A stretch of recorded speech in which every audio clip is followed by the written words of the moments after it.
Selamlar hepinize. Büyük bot lane tier listiyle yeniden sizlerle birlikteyim. Daha önce yapmadığım bir şey yapacağım. İlk kez bot lane'leri beraber olarak tier liste alacağım. Nasıl alacağımızı birazdan göreceksiniz örneklerinde. Sezonun başında, sezon başlamadan önce oyuncuları değerlendirirken bütün rollerde ve bütün dünyanın her yerinden oyuncu tier listleri yapmıştık.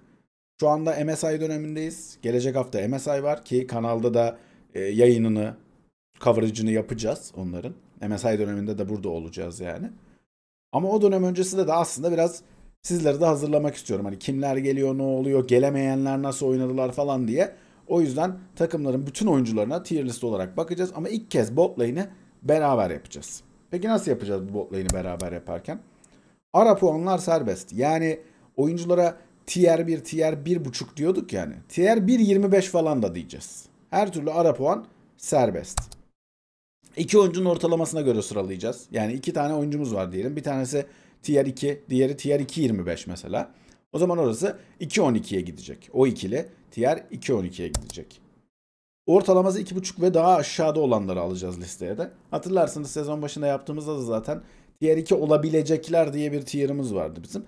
Tier 2.5 ve onun aşağısında olanlar da orada olacaklar. Tabi burası bot lane olduğu için, iki kişi olduğu için ve bazı bot lane'lerde bazı takımlarda bir oyuncu diğerinden daha iyi olduğu için onu yukarı çekebiliyor. O yüzden kalabalık bir liste olacak. Şimdiden hazırlanın ve şimdiden iyi eğlenceler diliyorum. Haydi başlayalım ilk olarak tier 2.5'la G2 Esports'la başlıyoruz. Hansama'ya 2.25, Labrov'a 2.75 verdim. Çok da iyi bir sezon geçirmediler bu arada ikisi birlikte. Özellikle Hansama'nın performansında bireysel anlamda da bir düşüş var. Labrov zaten ona hiç adapte olamadı. Ve belki de G2'nun bu mevsim hatta bu yıl yani 2025 yılında iki kere final kaybetmesinin sebebi bile olabilir burası. Hiç dahil edememeleri bu ikiliyi ne yazık ki. Bir diğer tier 2.5 takımımız yine LEC'den Giant X. Noah'yı tier 3'e koydum ama Jun tier 2'de ve Jun hakikaten daha fazlasını yapabilecek de bir oyuncu. Bence tier 2'nin de üstüne çıkabilecek bir oyuncu. Noah ona özellikle kış mevsiminde daha iyi adapte olmuştu ama bahar mevsiminde o kadar iyi adapte olamadı. Tabii bunda kış mevsiminde işte başka bir jungler'la oynamalarına falan da etkisi var. Jun'un daha aktif olabilmesinin de etkisi vardı. Ama güçleri bu kadara yetti Giant X'in. Bir diğer LEC takımı var. Karmin Corp. Kalist 2.25, Targamas 2.75 ile buraya geldiler. Onlar da biraz aslında G2'nun durumuna benzer noktadalar. Targamas kış mevsiminde daha iyi oynuyordu. Bahar mevsiminde biraz performans düştü. Kalist'in de bence bahar mevsiminde bir tık daha performans düştü. Bunda belki rakiplerin adapte olmuş olmasının, onların oyununu tanımış olmasında etkisi vardır diyebiliriz. Bir diğer tier 2.5 takımımız Thunder Talk Gaming. 1x'ten 2, Feather 3 olarak yerleştirdim. 1x'ini çok beğeniyorum. Çok daha fazlası olabilir. Hatta bence daha yukarıya bir takıma da gidebilir 1x'en. Tabii ki şeyi bilemiyoruz. LPL'de yıllar boyunca hani çok şey oldu. Alt takımlarda iyi gözüküp iyi performans gösterip bir anda sönen nişancı özellikle çok oldu. Çok fazla nişancı oldu yani bu şekilde. Bir eksende onlardan olacak mı olmayacak mı bilmiyorum ama daha istikrarlı gözüktüğünü şimdilik söyleyebilirim bir eksenin. Geldik Tier 2.37'ye. Yani Tier 2.5'un bir tık üstündeki kısma. Kuzey Amerika'dan Cloud9 var. Zven 2.5, Vulcan 2.25 ile buraya geldiler. Zven tekrardan 2'ye gelecek gibi duruyor bu arada. Bu özellikle MSI için tabii LTA North playoff'larını izledim sonradan. Şey gözüküyor Zven. Daha yani eskiden zaten çok daha iyi bir oyuncuydu. En azından şeyi hissedebiliyorsunuz hala. Daha henüz form durumu olarak hala ben oraya geldiğini düşünmüyorum. Her ne kadar iyi bir playoff oynamış olsa da kaliteyi hissedebiliyorsunuz. Yani bu lane'de bu ikilinin kumaşı kaliteli belli. Öyle bir mod var Cloud9'ın bot lane ikilisinde. Bir diğer 2.37'lik ikilimiz FlyQuest'in bot lane'i. Masu 2.5, Busio 2.25 ile geldi buraya. Bir tık daha yukarıda olmalarını umuyordum ben ama takımda özellikle FlyQuest takımında iş düşmemesinden dolayı da yani en az işi yapan lane şu anda bot lane FlyQuest'in içerisinde. En az işi yapan lane bot lane olduğu için de belki biraz burada olabilirler. Belki bir tık daha yukarı çıkabilirler yani Masu 2.25 Busio 2'ye de gelebilir ama henüz değil. Ben henüz göremedim orada onları. 2.37'ye bir Koreli ekibimiz var. BNK Fearex, çaylak nişancısı ve deneyimli desteğiyle beraber buradalar. Diablo 2.25 daha 2007'li Diablo bu arada. Çok erkenden geldi buraya. Her ne kadar bahar mevsiminin ikinci kısmını yani ilk yarısını çok iyi oynadı Diablo. İkinci yarısında biraz performansı düştü. Aynı şekilde Kellen'a da yansıdı bu. Ama Kellen da tekrardan Diablo'nun yanında kendini bulmuş gibi duruyor. Kellen geçmişte daha iyi olduğu dönemleri vardı Kellen'ın. Tekrardan belki o da Diablo'la beraber oralara çıkabilir. Geldik Tier 2.5'a. Team Liquid, bir diğer NA temsilcisi. Yeon 2.5 ve Core CC 2 ile buradalar. Yeon mesela bence çok kötü bir noktadan başladı. Yeon böyle Tier 5 falan bir nişancı olarak başlayıp çok hızlı atladı seviyeleri. Ama sanki buralarda duracak gibi duruyor. Yani 2'nin ötesine çıkabilir mi emin olamıyorum. Pek o hissiyatı alamadım Yeon'un performansından. Hani Core CC'yi çok anlatmaya gerek olduğunu düşünmüyorum. League of Legends tarihinin en deneyimli oyuncularından bir tanesi zaten. Hala bu yaşında, bu arada Core CC 31 yaşında. 30 mu 31 mi neyse öyle bir yerlerde yani. Hala yüksek tierlerde performansını sürdürebiliyor olmasında çok katkısı var buralarda kalmasına. Aynı zamanda Yoğun'a da çok büyük katkısı var. 2.25'te bir Koreli takımımız KT Rolster, Daktam 2.25, Peter 2.25 ile buraya geldiler. KT Rolster, Peter takıma dahil olduktan sonra çok çok daha ileri gitti oyun olarak. Zaten normal sezonu 5. bitirdiler D+'ın önünde. Tiebreak'le aldılar o pozisyonu. Ve sonrasında da Road to MSI'da da Nongshim'i yenip T1'ın karşısında çıktılar ve T1'a karşı da aslında rekabetçi olabildiler. Daktam sezon başında çok kötü gözüküyordu. Aslında geçen yıl iyi bir sezon geçirmiş olmasına rağmen sezon başında kötü gözüküyordu. Fakat Peter geldikten sonra özellikle takımın biraz da shot calling problemleri çözülmüş gibi gözüktü ve daha ne yaptığını bilen bir Katie Rolster gördükten sonra Daktam'ın da bireysel performansı arttı. Tabii ki en tepelere kadar çıkmadı ama 2.25'e kadar gelmelerine yardımcı oldu. Bir diğer 2.25'lik ikilimiz LPL'den FPX'in bot lane'i Asum ve Jway. Jway'nin özellikle bu sezonki performans yükselişi çok önemli ki zaten FPX'in aslında tepedeki takımlara pislik çıkarmasını, onlardan gidip maç çalmalarını sağlayan parçalardan da ikisiydi burası. Asum gene ona kıyasla biraz daha yani çok yeni bir oyuncu değil Asum. Aslında yaşı genç Asum'un. Çok büyük değil yani yaşı da. 20 ya 19 ya 20 galiba. Neyse. Ama bu ikilinin yakaladığı uyum özellikle ve Jway'nin playmaking ile birleşince ekstra şeyler bulabildi FPX. O yüzden de zaten bence arızada çıkarlar. Bu arada logolarının son hali de çok hoşuma gidiyor benim. Ona da değineyim. Yani o FPX yazısının içerisinde gizlenmiş kuş silüeti diyeyim. Anka silüeti. Hoşuma gidiyor logolarında da. Biraz da logo övelim değil mi? Bir diğer tier 2.5 bot lane'imiz Team W'den Taeyun ve Vampire'dan. Vampire çok acayip bir çar. Harbiden çok acayip bir çar yani. Benim gördüğüm en kötü destek oyuncularından biriyken, yani ilk çıktığında en azından, ilk başında en kötü destek oyuncularından biriyken bayağı buralara kadar tırmandı Vampire. Tabii bunda Taeyun'un uyum sağlaması. Taeyun bu arada iyi bir potansiyelde. LCK'de de iyi bir potansiyelde. Tier 1 olur mu? Hiç sanmıyorum. Ama Tier 1.5'u zorlayabilecek bir adam bence Taeyun. Öyle bir potansiyel de gösteriyor ve Vampire'la bir noktada yakaladıkları uyumla zaten abi Team W LPL 4. bitirdi. Ya olacak iş değil. Şu kadronun 4. bitirmesi var. 8. bitirmesi bile başarıydı öyle söyleyeyim size. Ama 4. bitirdiler ve burada da çok büyük pay sahibiydi Taeyun ve Vampire ikilisi. Son Tier 2.25 takımımız Weibo Gaming'den. Light 1.75, Erha 2.75 ile buraya geldi. Erha aslında 2.75'ten biraz daha fazla performans göster ama çok az maçı var. Çok güvenilir bir info sunmadı bize henüz Erha. İyi bir playmaker gibi gözüküyor. Zaten Hang'dan formayı aldı. Hang'dan formayı aldıktan sonra Weibo'nun biraz daha performansı yükseldi. İşte koçu kovdular falan. Win-win de almaya başladı Weibo ama yine de çok ilerleyemediler ve Erhan'ın deneyimsiz bir oyuncu olduğu hissediliyor. Belli de ediyor yani onu. Light'ın da öte yandan bence performansı geçen 2 yıldan sonra biraz düştü. Yani son 2 yılda özellikle 2024'te bence çok iyi bir yıl geçirmişti Light bireysel anlamda ama sonrası biraz düşüş. Pardon 2023'te. Yok 2024'te de aslında iyi bir yıl geçirdi ya. 2023 ve 2000 yani 2 yıldır çok iyi geçirmişti. Light'ın performansı biraz düştü ama takımdaki karmaşayı düşündüğümüz zaman bunu da normal karşılıyorum. O yüzden onu da 1.75'te yerleştirdim. Geldik 2.12 diyerimize. Bir APAC temsilcisi. Güneydoğu Asya'daki karışık ligden gelen ekibimiz CTBC Flying Oyster CFO'nun bot lane'i. Dogo ve Kaiving ikilisi. Dogo 2, Kaiving 2.25 ile geldi buraya. Siz tabi büyük ihtimalle onları First Stand'daki performanslarından hatırlayacaksınız. Ama APAC Ligi level atlıyor. APAC Ligi daha iyi hale geliyor. Çünkü orada ciddi anlamda bir rekabet var. Yani bölgelerin iyi takımlarının toplanması, işte Japonya'nın, Vietnam'ın, Tayvan'ın falan, oradaki bölgenin iyi takımlarının toplanmasıyla kurulan bir lig orası, APAC Ligi, ve rekabet çok yüksek olduğu için mecburen iyi olmak zorunda kalıyorsunuz buralara gelebilmek için. Ve bence buranın en iyi bot lane'ine sahipler. Zaten Kaiwing çok deneyimli bir oyuncu. Genelde onu daha çok engage supportlarıyla biliyoruz ama Dogo'da her şey var. O yüzden buralarda olmayı da hak ediyorlar. Aynı zamanda MSI'da da izleyeceğimiz ekiplerden bir tanesi. FlyQuest gibi. Bunları da MSI'da takip edeceğiz.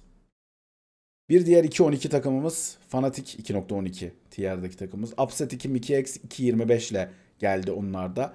Mikyx daha iyisini yapardı ama çok fazla ölmeye başladı. Hiç yakışmayacak şekilde ölmeye başladı.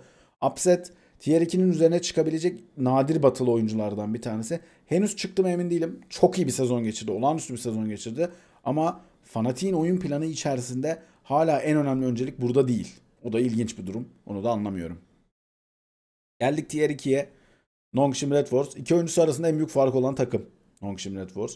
Jivu Tier 3, Lehant Tier 1 olarak geldi buraya. Ya zaten Lehants'in yaptıklarını anlatmaya herhalde gerek yok. Yani Nongshim Red Force Lehants öncesinde ligin en kötü takımlarından biriydi. Ligin dibine çakılı takımlardan biriydi. Geldi. Yaptığı shot calling'le, oyunu yönlendirmesiyle her şeyi geliştirdi takımın içerisinde. Ve Nongshim Red Force LCK'in ilk 5 takımından biri oldu ki MSI sonrasında da güçlülerin grubunda, yani T1 Genji Hanwha Life'ın grubunda oynayacak maçlarını. Muhtemelen sonuncu olacaklar orada. Veya da Katie Roster sonuncu olacak. 4-5 onlar oldular ama bir şekilde eldeki bu kadroyla böyle bir malzeme çıkarmak çok büyük önem arz ediyordu ve büyük oranda Lehants'ın başarısı bu. Jivu'ya yalnız level atlatamadı Lehants. Belki takımın içerisinde bazı, yani takımın çok büyük yük taşıyor Lehants. Takımın hakikaten bütün shot calling'ini, yönlendirmesini, her şeyi yapmak zorunda kalıyor. Normalde karşılıyorum. O takımda da o yapacak zaten. Başka kim yapacak yani? Adam da yok başka yapabilecek. Ama Jivu'ya da bireysel olarak level atlatamadı. Belki biraz Jivu'yla da alakalı olabilir. Ki sezon içerisinde bir ara benchlendi Jivu falan. Geri döndü. Jivu biraz daha level atlasa daha iyisi olur zaten. Şimdi Red Force da takım halinde daha iyi olur. Bir diğer tier 2 takımımız D+Kia. Aiming 1.5, Beryl 2.5'la geldi. Yani Beryl'ın şuralarda olması bile üzücü. Sonuçta yani kaç tane Worlds finali oynamış? 3 tane Worlds finali oynamış adam ya Beryl. Ama bir şekilde buralara düştü yani. Çünkü inanılmaz istikrarsız. Çok ne yaptığını bilmeden gezdiği dönemleri oluyor falan Beryl'ın. Öte yandan Amy kariyerinin en iyi yıllarından birini geçiriyordu yine. Ve Tier 1 nişancıların arasına doğru adım adım ilerliyor. Hala çok nadiren yaptığı sakarlıkları var. Henüz bitmedi onlar. Hala var minikler. Ama çok azalttı onları. Bir de tabii Beryl olduğu için, yani Beryl ölüyor o ölmüyor falan gibi oluyor ama öyle değil abi. Amy çok daha derli toplu temiz bir oyun oynuyor artık. Bir batılı takımımız Tier 2 Movistar Koye. Onları da MSI'da izleyeceğiz. Supa 2, Alvaro 2 ile geldiler. Bence şu anda batıdaki en iyi bot lane ikilisi. Alvaro bence bütün batıdaki en iyi engage support'u. Ha, engage support'ların dışında pek çıkmıyorlar. Gerek var mı? Bu takım için yok. Çünkü bu takımın ihtiyacı zaten onun engage support oynaması üzerine. Bunu yapabildiği için zaten aynı zamanda takımın jungler'ı Elio'ya da daha rahat hareket ediyor. Yani takımın ihtiyacı o olduğu için düzenli olarak bunu yapıyor zaten Emko'yu. Öte yandan Supa olağanüstü bir playoff oynadı. Zaten çok iyi bir nişancıydı. Çok iyi bir potansiyel gösteriyordu ama şeyi de gösterdi bence millete. Tamam abi, kaynakları ben aldım, maç bende. Ben bu maçı buradan sonra kopartırım hamlesini yapacak adam olduğunu da gösterdi bence Supa bu sezonla beraber. Geldik Tier 1.75'e. Invictus Gaming var. MSI'yi son anda kaçırdı onlar. LPL 3.'sü oldular. Gala 2, Meiko 1.5'la geldiler buraya. Meiko geçmişte Tier 1 olabilir ama bu sezon bir yer Tier 1 değil. Çünkü ya bir periyodu var Invictus'un. Meiko'nun böyle harbiden takımı protesto ettiği bir dönemi var yani. Ben bu takımda oynamam dercesine hareket ettiği. O dönemi de dahil etmek zorundayız. Öte yandan Gala bir türlü Tier 2'nin üzerine çıkamıyor. Çıksa çok daha farklı şeyler konuşacağız. Zaten Invictus o zaman MSI'ye gelirdi. Ama bunlar ne yazık ki olmuyor Invictus'tan. Hemen Tier 1.5'a geldik. Çünkü 1.75'te zaten sadece bir takımımız vardı. Invictus gerçekten kaldığı yeri hissettiren bir noktada. Bot lane'i de vardı. Top Esports. Onlar tabi bahar mevsimini çok iyi geçirmediler. Özellikle playoff'u daha doğrusu yani normal sezonu çok iyi geçirdiler. Zaten LPL birincisi oldular normal sezonda. Fakat playoff'ta çok ciddi aksadılar. Bottan mı aksadılar emin değilim. Ama bazı değişiklikler olacağı düşünülüyor. Biraz bottan aksadıklarını düşünüyorum ben. Yani emin değilim ama biraz benim bu yönde fikrim var. Özellikle Crisp tarafından aksadıklarını düşünüyorum playoff performanslarının. Öyle şeyler oldu yani bence orada. Jackie Love 1.25, Crisp 1.75 ile geldi buraya. Jackie Love neden 1 değil de 1.75? Yaptığı abuk subuk hatalar yüzünden. Bunda Crisp'in payı var mı? Kesinlikle var. Crisp de abuk subuk hatalar yapıyor mu? Yapıyor. Bu ikili böyle bir ikili. Bence çok uyumlu bir ikililer bu arada. Yani tencere kapak bir ikililer gerçekten. Battılar mı beraber de batıyorlar hakikaten. Hiç sıkıntı yok o yüzden. Olacaksa böyle olsun diyelim. Bir diğer tier 1.5 takımımız yine LPL'den JD Gaming. Facia bir playoff geçirdi JD'ci. Takım halinde facia bir playoff geçirdiler. Aslında normal sezonu çok iyi yerde bitirdiler. Üçüncü bitirdiler abi normal sezonu. Ya alttan onları zorlayan, sıkıştıran takımlar falan olmasına rağmen çok yukarıda bitirdiler normal sezonu. Ve tabii onlara playoff'ta da bir avantajlı bir konum da sağlamıştı ama çok kötü bir playoff oynandı. Pace 1.25, Missing 1.75 ile geldi buraya. Pace ciddi anlamda level atladı. Yani Genji'de oynarken gördüğümüz hani Genji'de takım birçok şey yapıyordu onun adına. O sadece gelip son işi yapıyordu. Killleri toplayan adamdı. Burada çok daha fazla sorumluluk alan, çok daha fazla hamle yapan, takımın başarısı için kendini yer yer öne atan bir adam haline döndü Pace. Tek yapamadığı yer playoff serisiydi yalnız. O ilginç. Playoff'ta bir türlü zaten bir şak diye elendiler yani. Onu yapamadı. Öte yandan Missing'in de yani 1.75'e de düştü. Yavaş yavaş gidiyor Missing aşağıya doğru. 2 sene önce Tier 1'di adam ve dünyanın en iyi desteği falandı yani 2 sene önce. Keria ile beraber. Şu an nasıl buralara geldik gerçekten bilmiyorum. Düşüyor performans. Tabi hala yani Tier 3'e falan düşmedi ama gidişatın iyi olmadığını söyleyebilirim Missing'le alakalı. Onun o fark yarattığı özellikle laning becerilerini bu sezon hiç kullanamadılar. Yani hiç kullanamadılar demeyeyim de daha az kullandılar. Bir diğer Tier 1.5 ikilimiz Genji. Ruler 1, Duro 2 ile geldiler buraya. Ruler zaten anlatmayayım artık yani. League of Legends tarihin en iyi nişancısı Ruler. Uzi'yi falan geçti yani. Zaten inanılmaz bir istikrar abidesi Ruler. En büyük özelliği de o bence yani. Bu kadar uzun senelerdir yani biz hep istikrar konusunda Faker'a örnek veriyoruz. Çünkü daha uzun. Ruler'dan kariyeri daha uzun Faker'ın. Ve hep rekabetçi kaldı. Ama aynısının nişancı versiyonu zaten o da. Aralarında 2 sene mi 3 sene mi ne var? O da yani geldiği günden beri hep yukarılarda, hep tepelerde, hep en rekabetçi halinde ve buralarda da kalmaya devam ediyor. Şimdi Duro kısmı ilginç. Duro Genji'ye dahil olurken tier 3 bile değildi belki de. Fakat çok hızlı level atladı. Ben Duro'nun tier 2'ye gelmesine işte yaz mevsimi ortaları sonu diye bekliyordum. Yani yaz mevsimi LCK playofflarında Duro tier 2 olursa Genji için çok iyi haber diyordum ben. Duro çok erken level atladı abi. Çok erken geldi bu seviyeye. Bu iyi bir şey Genji için. Çok iyi haber hem de. Çünkü zaten takımın kalanı hepsi tier 1 oyuncu. Şimdiden spoiler olsun yani. Keen'de, Canyon'da, Cho've'de zaten bunu söylemeye gerek yok. Kalanı hepsi tier 1 oyuncu. Genji'nin. Bu kadar iyi bir malzemesi varken sadece bu takıma adapte olabilecek, yeri geldiğinde engage yapabilecek, yeri geldiğinde laning için gidip Karma Lulu oynayabilecek bir adam olsa yeter zaten bu takıma. Ve Duro negatif yazmayı çok erken bıraktı. Kış mevsiminde negatif yazdığı yerler vardı. Bahar mevsiminde negatifi şey yaptı, hafif artıya geçti. Biraz daha artı yazdığında zaten Genji otomatik. Zaten şu anda da hani belki dünyanın en güçlü takımı şu anda. Belki değil öyleler yani. Daha da güçlü hale gelecekler. Genji için çok iyi haber bu. Tabii ki şu anda en iyi botlarına sahipler mi? Değiller. Bu Duro ile alakalı. Çünkü Ruler daha nereye gidecek yani? Daha ne kadar yükselebilir yani? Ama Duro da o gelişimi gösterdi. Çok da çabuk gösterdi. Umarız daha fazlasını da gösterir. Geldik Tier 1.25'e. Benim dünyada izlemeyi en sevdiğim bot lane'lerden bir tanesi. Hope ve Kael ikilisi. Hope 1, Kael 1.5'la geldi buraya. Hope geçmişte de 1 olmuş bir oyuncuydu bu arada. JDG'de oynarken de 1 olmuştu. Fakat Kael'in gelişimi hakikaten çok takdire şayan bir gelişim. Kael çıktığı gün Kore çıkışlı bir oyuncu. Zaten Koreli. Sandbox'ta oynuyordu. Live Sandbox'ta. Takım işte sonra şey oldu. BNK Fearex olan takım yani. Oradan çıktı. Orada bir potansiyel gösteriyordu ama buralara çıkacak bir potansiyel gösteriyor muydu emin değildim ben. İyi potansiyelde vardı. Malzeme iyiydi yani. Görüyordunuz şeyi. Ama Kael her mevsim üstüne koydu. Her mevsim üstüne koydu. Ve özellikle şampiyon havuzu konusunda kendini çok geliştirdi. Şimdi bu her rolde bu kadar büyük şampiyon havuzuna ihtiyacınız yok. AD Carry'de yok mesela, tamam mı? Hallediyorsunuz kendinizi 8-9 tane şampiyonla.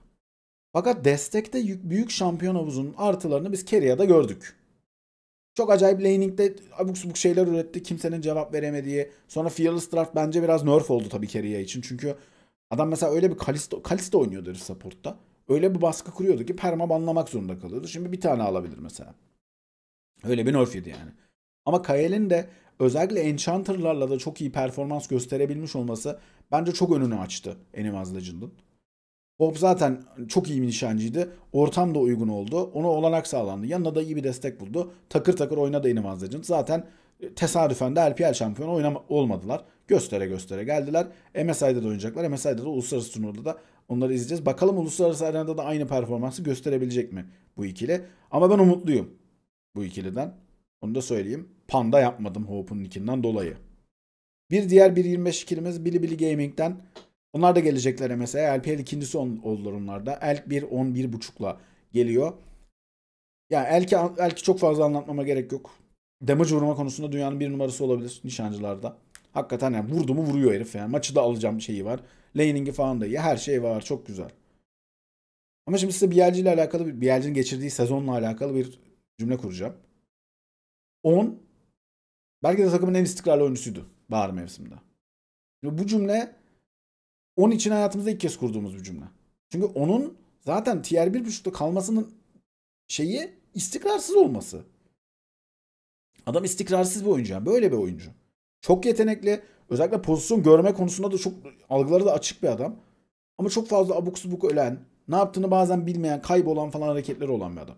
Ve bu sezon BLG'nin en istikrarlı oyuncularından biri. Zaten BLG'nin sezonun bu hale gelmesinin bu cümleyle anlayabilirsiniz. Yani bu takım neden açık ara LPL favorisi olması gerekirken, açık ara herkesi süpürüp geliyor olması gerekirken neden bu kadar zorlandı? Neden normal sezonda 4. oldu?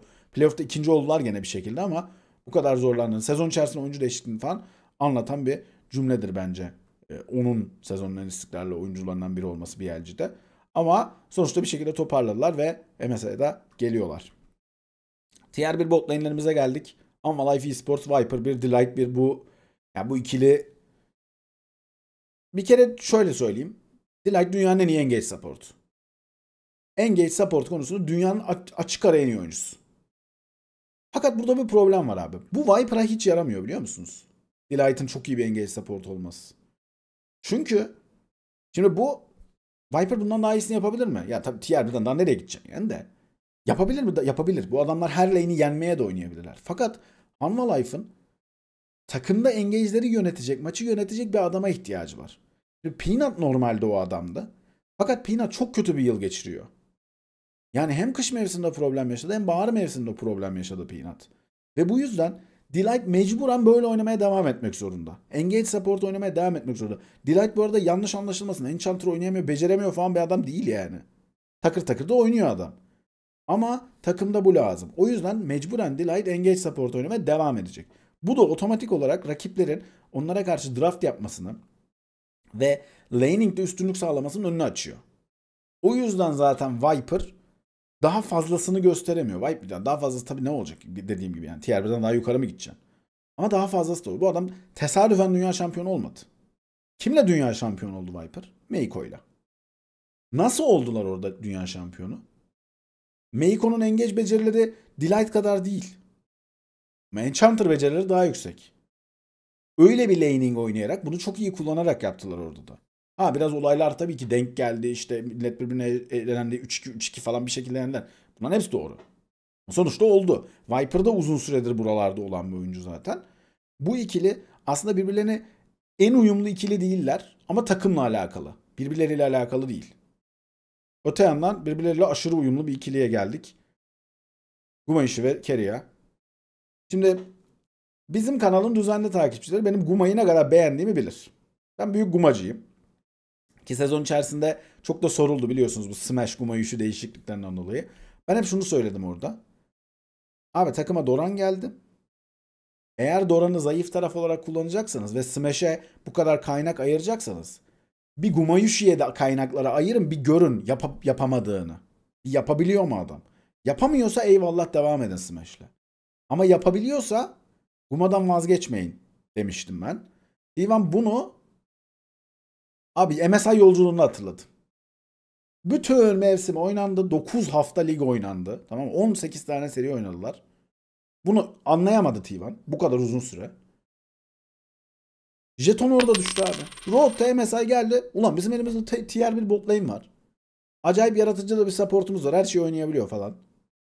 Her maç botu yenmeye oynasak ya nasıl olur dediler abi bir anda. Aa bak icada bak görüyor musun ya? Nasıl bir bilim zekaya göre 200 IQ zeka. Tivan'a da kızıyorum abi bu yüzden. Şunu idrak etmeniz bu kadar uzun sürmemeli abi ya. Ben sezon başında ne dedim abi? Doran transferi T1 için daha iyi, Zeus transferi Hanwha Life için daha iyi dedim. Bunu söyleme sebebim buydu. Çünkü T1'ın elinde herkesi yenebilecek bir bot lane var. Gumayuş çok sağlam bir laner. Carry'de her şey var. Lane'i yenmek için her türlü champion oynayabilir adam. Ha, teamfight kararları problemli olabilir mi? Evet. Bazen rotasyonlarda abuk subuk ölebilir mi Carry'e? Bunlar olabilir. Hep oluyor. Hep oluyor zaten Carry'e.